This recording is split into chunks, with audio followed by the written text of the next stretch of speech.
Hello नमस्कार प्रणाम, मैं नेहा सिंह आप सभी का स्वागत करती हूँ द 15 मिनट शो की इस सीरीज में।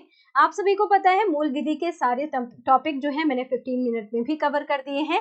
आज एक और बहुत इंपॉर्टेंट टॉपिक मैं लेकर आ गई हूँ जिसके सभी इंपॉर्टेंट एमसीक्यूज आज के सेशन में आपको 15 मिनट में कवर कराने वाली हूँ। बहुत धुआंधार सेशन होने वाला है। भूमि सुधार लैंड रिफॉर्म से संबंधित जितने भी कानून हैं उन सभी के सारे क्वेश्चन आज के इसी आपकी वीडियो में आपको मिल जाएंगे। अगर आपने अभी तक हमारी 15 मिनट शो की सीरीज को फॉलो नहीं किया तो कर लीजिएगा, अभी भी समय है। एग्जाम का एडमिट कार्ड जो है 14 मार्च वाला आ चुका है आज 11 मार्च को। तो अगर आप लोगों ने अभी तक अपना एडमिट कार्ड डाउनलोड ना किया हो तो जरूर कर लीजिएगा। चलिए शुरुआत करते हैं भूमि सुधार कानून के बारे में समझने की। ठीक है, जितने भी इंपॉर्टेंट क्वेश्चन हैं आज के सेशन में हम कवर करने वाले हैं। क्वेश्चन नंबर फर्स्ट आपकी स्क्रीन पर है, आप लोग देखेंगे और बहुत जल्दी से आंसर करना शुरू करेंगे। क्वेश्चन नंबर फर्स्ट क्या कहता है आपसे, ध्यान दीजिएगा जरा जल्दी से। उत्तर प्रदेश राजस्व संहिता अधिनियमित किया गया, आप सभी को पता है 2006 में। नेक्स्ट देखिए जरा, उत्तर प्रदेश राजस्व संहिता 2006 प्रभावी हुई, कब से प्रभावी हुई ये प्रश्न पूछा जा रहा है। तो यहाँ पर आपका सही जवाब क्या होना चाहिए, आप कहेंगे मैम 2016 में 11 फरवरी 2016 में इसको प्रभावी कर दिया गया, ये आपको ध्यान रखना है। ठीक है, नेक्स्ट क्वेश्चन देखते हैं, राजस्व परिषद का उल्लेख किस धारा में किया गया है। तो आप कहेंगे धारा 7 में राजस्व परिषद का उल्लेख किया गया है। नेक्स्ट देखिए, कोई भी व्यक्ति राजस्व परिषद के प्रशासनिक सदस्य के रूप में नियुक्ति के लिए पात्र नहीं होगा जब तक कि उसने आयुक्त के पद में अन्यून श्रेणी का पद जो है धारण न किया हो। ऑप्शन बी है, परिषद के न्यायिक सदस्य के रूप में नियुक्ति के लिए पात्र नहीं होगा जब तक कि उसने कलेक्टर के पद पर अन्यून श्रेणी का पद धारण ना किया हो। इनमें से कौन सा हो जाएगा आपका सही जवाब, आप कहेंगे ए और बी बोथ आर राइट हो जाएगा। नेक्स्ट देखिए जरा जल्दी से, सीमा का निर्धारण और सीमांकन का उल्लेख राजस्व संहिता की किस धारा में किया गया है। तो राजस्व संहिता की वह कौन सी धारा है आप बताएंगे। यहाँ पर इसका करेक्ट आंसर होना चाहिए आपका धारा 20 हो जाएगा राइट आंसर, ऑप्शन ए हो जाएगा करेक्ट आंसर। नेक्स्ट देखिए, मानचित्र और खसरा का अनुसरण किस धारा में निहित किया गया है। तो मानचित्र और खसरा का अनुसरण जो है आपका सही जवाब होना चाहिए सेक्शन 30 में निहित किया गया है, ऑप्शन डी हो जाएगा राइट आंसर। नेक्स्ट देखिए जरा, किसान बही का उल्लेख किस धारा में किया गया है। किसान बही योजना जो है, आपको अगर यहाँ से भी प्रश्न पूछा जाए किसान बही योजना से, आप कहेंगे 1992 में किसान बही योजना जो है वो प्रारंभ की गई थी। ठीक है, इसके तहत इसका किसान बही का उल्लेख जो है सेक्शन 41 में किया गया है, धारा 41 हो जाएगा सही जवाब। नेक्स्ट देखिए, किस धारा में असामी का उल्लेख किया गया है। असामी का उल्लेख किस धारा में किया गया है, तो यहाँ पर आपका सही जवाब सेक्शन 78 हो जाएगा, option B correct answer. Next देखिए जरा, राजस्व संहिता 2006 के अधीन धारा 94 में पट्टे पर प्रतिबंध लगाया गया है। किस पर प्रतिबंध है, पट्टे पर है, सेक्शन 94 में। धारा 95 में पट्टे की अनुमति है वह व्यक्ति होगा निःशक्त व्यक्ति, धनी व्यक्ति, ग्राम प्रधान या फिर सरपंच। यहाँ पर आपका सही जवाब होना चाहिए निःशक्त व्यक्ति, ऑप्शन ए हो जाएगा करेक्ट आंसर। नेक्स्ट देखिए जरा, क्वेश्चन नंबर है आपका 10, भू राजस्व संग्रह का उल्लेख किस अध्याय में निहित है। तो अध्याय यहाँ पर आपका होना चाहिए अध्याय 12 आपका करेक्ट आंसर, भू राजस्व संग्रह। नेक्स्ट देखिए जरा, कोई व्यक्ति जिसने भू राजस्व भुगतान समय पर ना किया हो और धारा 171 के अंतर्गत कितने दिन हवालात में बंद किया जा सकता है। तो आप कहेंगे मैम 15 दिन के लिए हवालात में बंद किया जा सकता है। नेक्स्ट क्वेश्चन, जोत की कुर्की किस अनुच्छेद में उल्लिखित है। जोत की जो कुर्की है उसका सही जवाब होना चाहिए सेक्शन 174 धारा 174 हो जाएगा आपका करेक्ट आंसर। नेक्स्ट क्वेश्चन की तरफ मूव करते हैं, बहुत बढ़िया जी। बकाया भू राजस्व की वसूली हेतु किस धारा में रिसीवर की नियुक्ति का प्रावधान है। किसकी नियुक्ति, रिसीवर की नियुक्ति।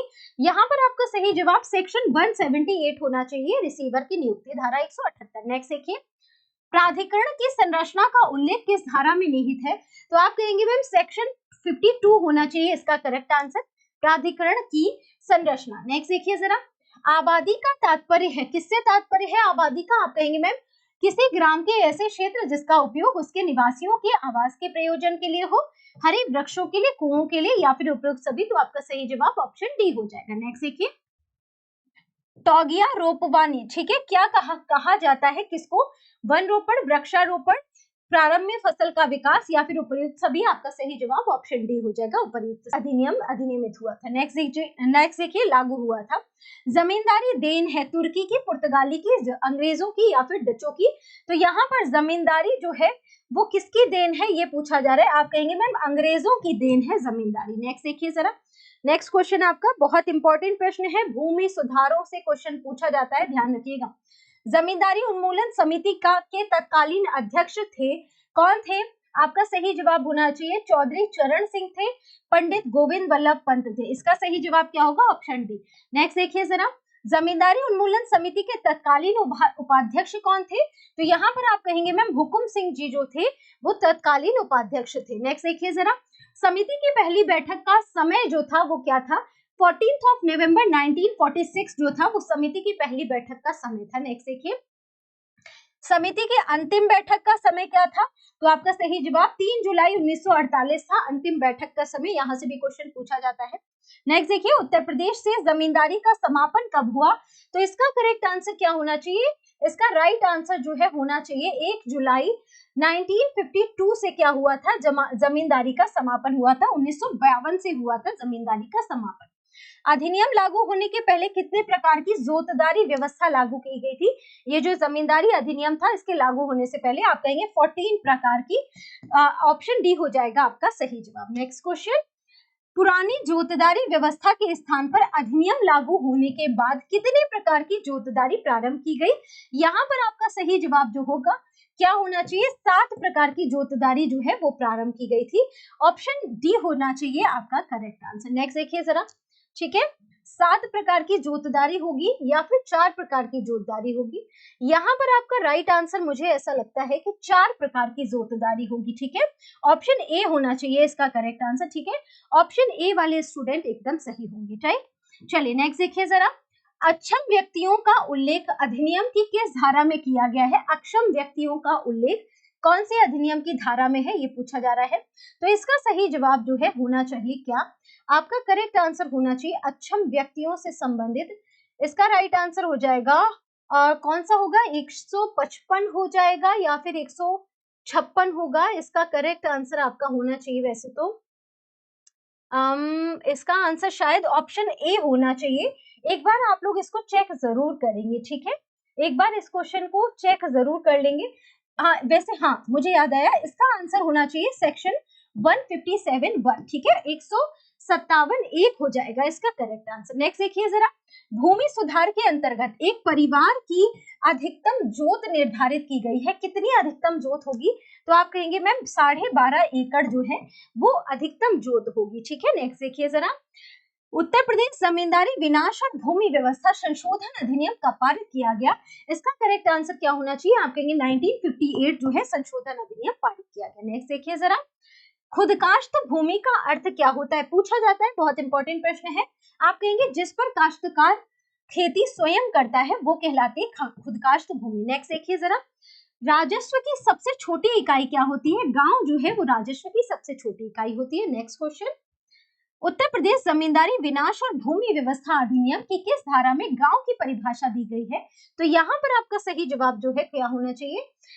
इसमें गांव की परिभाषा धारा 3 की उपधारा 25 में दी गई है।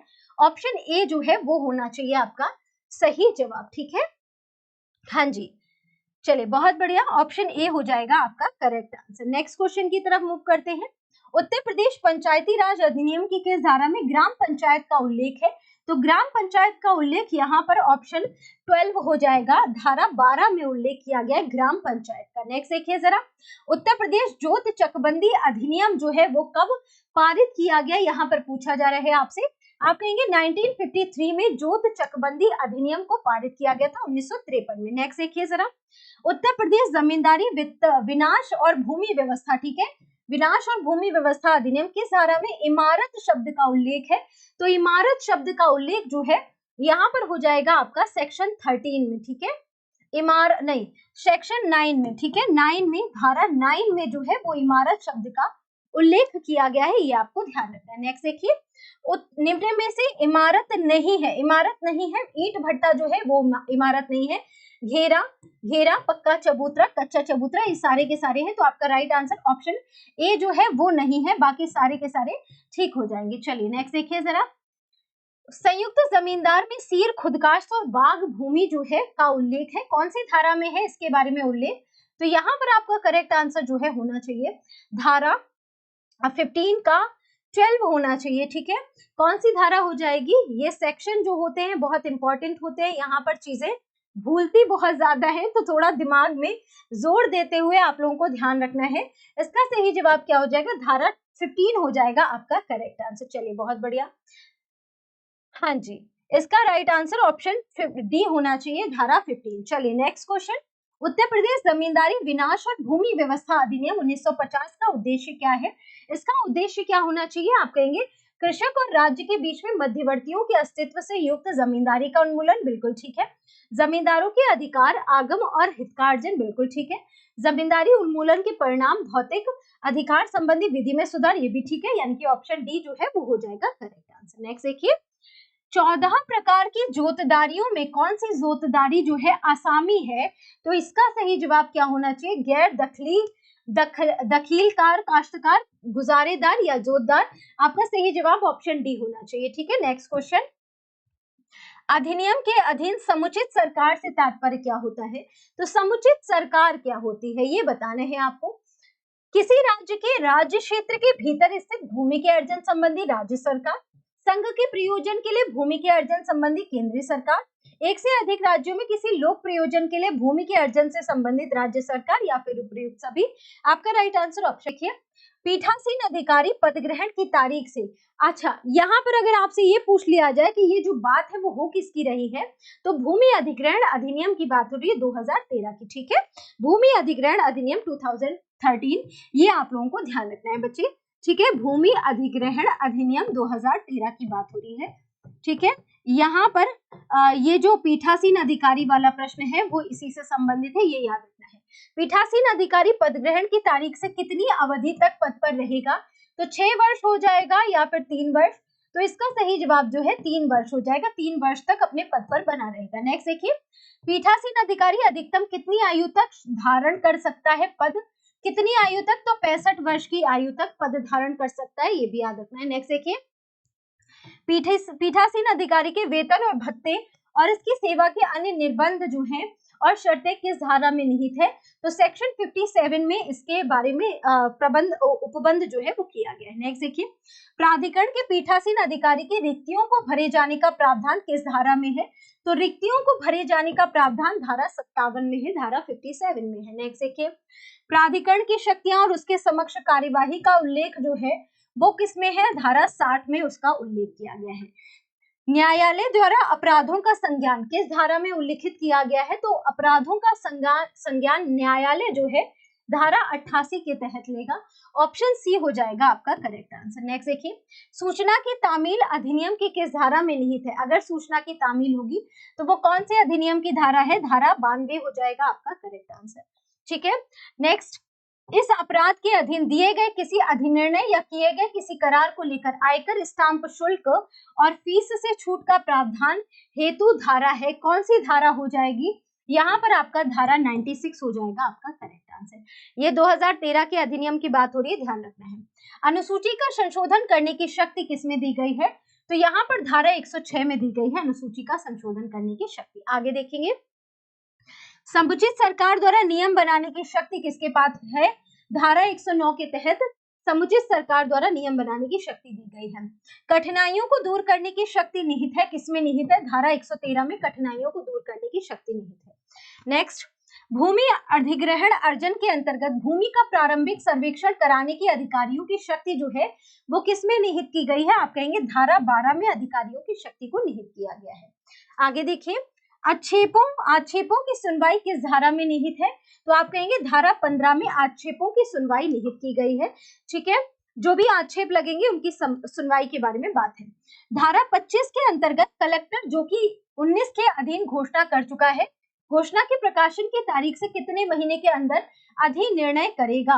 तो कितने महीने के अंदर? आप कहेंगे 12 महीने के अंदर अधिनिर्णय करेगा। नेक्स्ट देखिए, अध्याय 5 में उल्लेख है अध्याय 5 में किसका उल्लेख है? पुनर्वासन और पुनर्व्यवस्थापन का उल्लेख है भूमि अधिग्रहण अधिनियम 2013 में। ठीक है, आगे देखिए, प्रभावित कुटुंब के लिए कलेक्टर द्वारा पुनर्वासन और पुनर्व्यवस्थापन अधिनिर्णय किस धारा में निहित है? आपका सही जवाब यहाँ पर होना चाहिए सेक्शन 31 में। ठीक है, धारा कौन सी हो जाएगी? 34 हो जाएगी आपका करेक्ट आंसर। बहुत बढ़िया, हाँ जी बेटा। नेक्स्ट देखेंगे, कलेक्टर अधिनिर्णयों में सुधार किस धारा के अंतर्गत कर सकता है? तो कलेक्टर के द्वारा धारा 33 के अंतर्गत करेक्ट आंसर। अर्जित की गई भूमि पर कब्जा लेने की शक्ति किस धारा के अंतर्गत उल्लिखित है?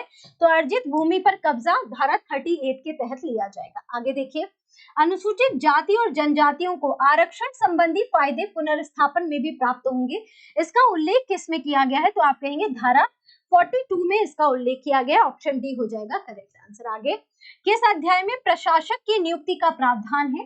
तो यहाँ पर अध्याय 43 हो जाएगा, प्रशासक की नियुक्ति के प्रावधान से संबंधित। आगे, प्रभावित परिवारों के पुनर्वासन और पुनर्व्यवस्थापन हेतु आयुक्त के कार्यों का उल्लेख जो है वो किसमें किया गया है? सेक्शन 44 में आयुक्त के कार्यों का उल्लेख किया गया। आगे, धारा 46 में उल्लेखित निर्दिष्ट व्यक्ति के अंतर्गत आते हैं समुचित सरकार, सरकारी कंपनी, उपर्युक्त सभी या फिर सोसाइटी, पंजीकृत सोसाइटी। आपका राइट आंसर ऑप्शन डी हो जाएगा। नेक्स्ट, भूमि अर्जन पुनर्वासन और पुनर्व्यवस्थापन प्राधिकरण की स्थापना किस अध्याय में की गई है? यहाँ पर आपका सही जवाब जो है कौन सा होना चाहिए? अध्याय 8, अध्याय 9। यहाँ पर करेक्ट आंसर अध्याय 8 हो जाएगा। आगे, भूमि अर्जन पुनर्वासन और पुनर्व्यवस्थापन प्राधिकरण की स्थापना किस धारा में है? तो इसका सही जवाब धारा 51 में है। ठीक है, ऑप्शन बी हो जाएगा राइट आंसर। ये था आज का हमारा प्यारा सा सेशन। ठीक है, सेशन पसंद आया हो तो लाइक शेयर करने में कोई कंजूसी मत कीजिएगा। पीडीएफ आपको टेलीग्राम ग्रुप में मिल जाएगी। जीएस अभ्यास हमारा टेलीग्राम ग्रुप है। अगर आपने अभी तक 15 मिनट शो की सीरीज को लाइक और शेयर नहीं किया तो कर दीजिएगा। फॉलो करना बिल्कुल भी मत भूलिएगा। सब्सक्राइब कर लीजिएगा। जीएस अभ्यास हमारा ये जो प्लेटफॉर्म है। ठीक है, प्लेलिस्ट बनी हुई है मूल विधि की, जाएंगे आप लोग वहां पर इसको फॉलो करेंगे, पढ़ेंगे, एक एक वीडियो को देख लीजिएगा एग्जाम से पहले। ठीक है, अभी के लिए इतना ही। मुलाकात करते हैं नेक्स्ट वीडियो में, तब तक के लिए नमस्कार।